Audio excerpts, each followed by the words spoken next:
どうも、さんがちです。今日も見に来てくれてありがとうございます。今回はこのアンカーナノパワーバンク MAG5 プラスをサクッとレビューしていきたいと思います。10000mAh のモバイルバッテリーで、最近まではアンカーの公式サイト限定販売だったものが一般販売化されたものです。それで気になって買ってみたんですね。実際の使い勝手や充電周り、バッテリー性能をざっくりチェックしていきたいと思います。それではレビュースタートです。こちら。それでは箱の中身はこちらです。まず本体、そして充電用の USB ケーブル、バッテリーを入れて持ち運ぶ用のポーチに製品保証のカードと取扱説明書が入っていました。いつものアンカーらしいシンプルな内容ですね。モバイルバッテリーの本体の見た目は液晶がないタイプで、残量はここら辺にある LED の表示ですね。あとは電源ボタンがあるだけで、いかにもアンカーナノパワーバンクっていう感じのシンプルさですね。で、持ってみると結構ずしっとくるんですよね。10000mAh なので、この重さにはまあ仕方ないかなと。重さは後で実測してみます。あと、このバッテリーは 3C 認証がついています。中国の国内線に乗るときにこのマークがないと最悪没収されるということもあるらしいので、地味に大事なやつです。中国に行かない人にはあまり関係ないかもですけれども、ちゃんと認証を取ってるっていう意味では安心材料ですね。次はサイズと重さをチェックしてきました。それがこちらのグラフになっています。測ってみたら体積は iPhone 17 Pro よりちょっと大きめ。縦はそこまで長くないんですが、厚みが約 1.5 センチあるので、その分存在感がどうしてもあります。とはいえ iPhone 17 Pro Max ほどのボリュームはないですね。重さもだいたい iPhone 17 Pro 以上、iPhone 17 Pro Max 以下くらいのイメージ。実際に持つとスマホを2台持っているみたいな感覚で、持ち歩くならそれなりに覚悟は必要かもです。じゃあ先ほどからこの大きめと言っているアンカーのモバイルバッテリーを iPhone 17 Pro に実際に取り付けてみます。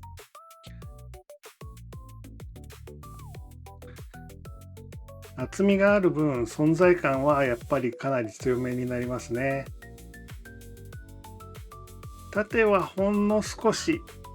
見えますかね、約 0.8 ミリぐらいはみ出す感じで、横幅はほぼ一緒ですね。なのでちょっと持ちやすさはどちらかというとあんまりないかなっていう気がします。持った感じ iPhone を持っているよりモバイルバッテリー自体を持っている、そういう風な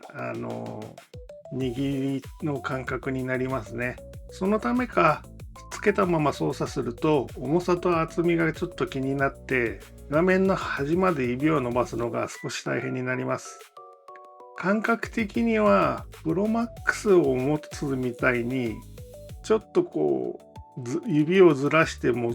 持って手のひらで支えるというよりは手の、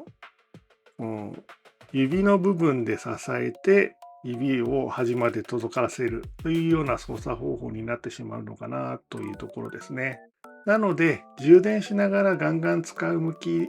ではないですけれども、全然使えないわけでもないくらいの印象ですかね。次はこのモバイルバッテリーから実際どれだけ容量を引き出せるかを測ってみました。方法は無線有線それぞれでテスターを使います。無線のテスターはこのようなものを使って実際に無線の位置に接続して使用することでモバイルバッテリーの容量を測ることができます。有線の方はこれではなくスタート負荷装置という装置を使って、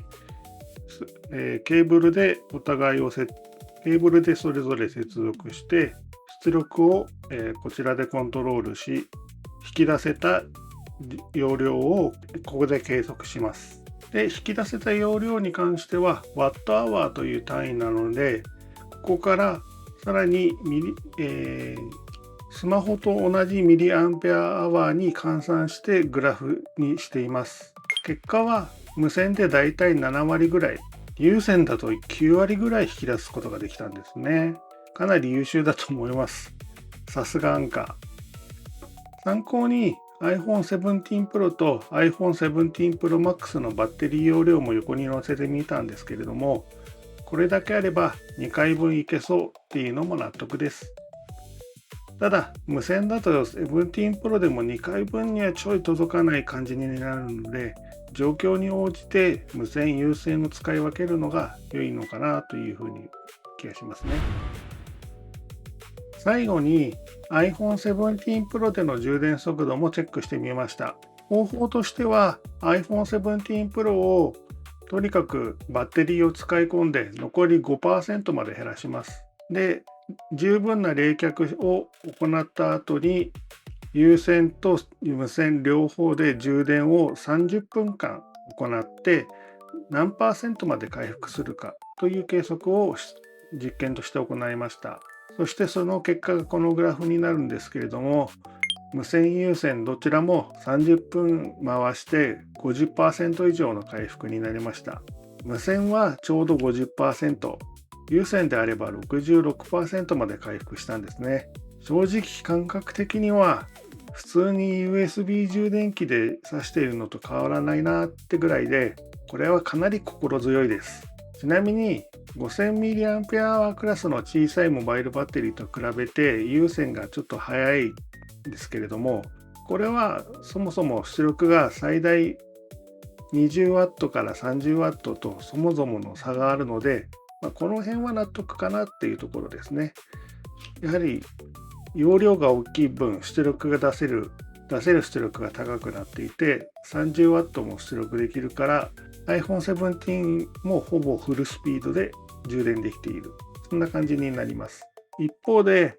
無線もちゃんと容量の大きいこのアンカーの方が大きいんです。余裕があるんですね。バッテリーが大きい分発熱の影響を受けにくくて結果的にスピードが落ちにくくなっているっていうのが考えられるんですが、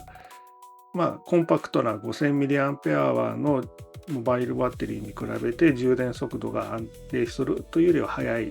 感じになりますね。それではまとめです。アンカーナノパワーバンク MAG5 プラスは 10,000mAh クラスとしてはしっかり大容量で、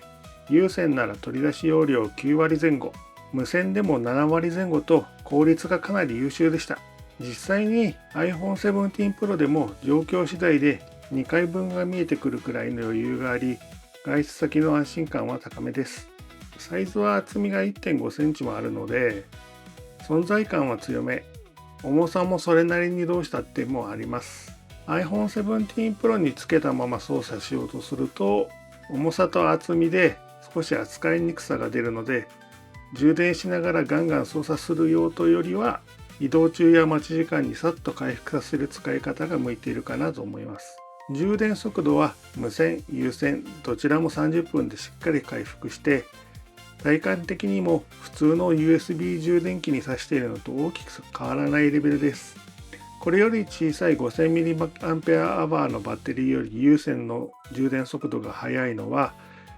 出力差の分が 10W もありますので納得の範囲で、無線も十分実用的でした。総合すると多少の厚みと重さは許容できるけれども、